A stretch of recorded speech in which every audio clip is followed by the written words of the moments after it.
Thank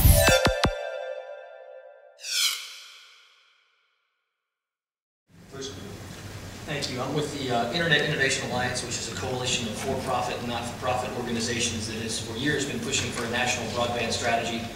And maybe you would have started earlier if we'd known we'd had John and Blair on the job. We start from an unusual position, at least we think it has distinguished us from most folks. We don't think the sky's falling. In fact, we're one of the few who has suggested the U.S. is not a broadband banana republic. It took 55 years for cars to reach 1/4 of our population. It took 35 years for electricity. It took 15 years for personal computers. Broadband got there in about 6 years. In roughly a decade, broadband is at least one broadband option is reaching 95% of our population, and 63% of those folks are adopting it. It's pretty darn good.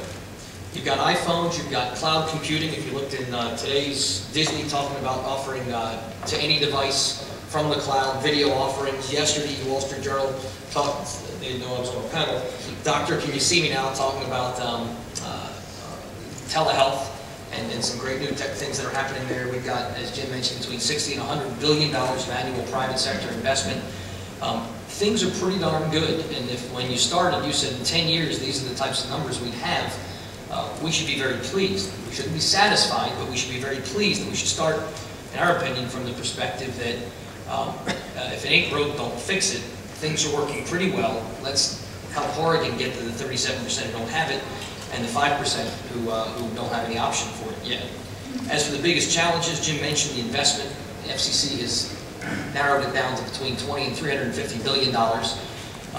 There's a capacity challenge. Anybody who uses an iPhone, first, I'm sure, loves it, and second, is eager to see more spectrum made available. We absolutely need to find more spectrum. We also need to make sure that the wireless rules through the broadband strategy or anywhere else enable intelligent spectrum management policies so that folks can get the full power and abilities of their wireless devices.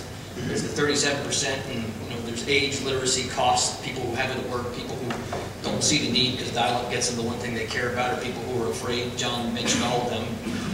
They're barriers to some of the killer apps that are coming online. When you read the story about telehealth, neither Medicare nor private insurance always reimburses for it. You can't practice medicine across state line often. There are privacy questions about data that you need for smart grid, something that Jeff, I know, knows very well. There are transmission line questions. There are also questions about cybersecurity and about energy storage. And there are policy challenges. There's the Universal Service Fund. We're all really excited about this $7 billion stimulus. The annual Universal Service, all told, is about $7 billion. And that continues to be targeted to Plano telephone service. That's something I'm sure that Blair and John are taking a look at the question of. There are questions of policy, including tax. The underlying telecom services tend to be, going back to the Spanish-American War tax days, taxed twice the average good and service. We continue to treat telecom like a luxury and tax it like a sin, and we wonder why we want broadband to all Americans. Last, there's the sustainability. The circus is going to leave town at some point. And for all of the sound and fury in Washington about stimulus and government policies, we're going to need a sustainable, non-entitlement-based way to have broadband continue to innovate and continue to flourish. And so there is a good raft of policy challenges too.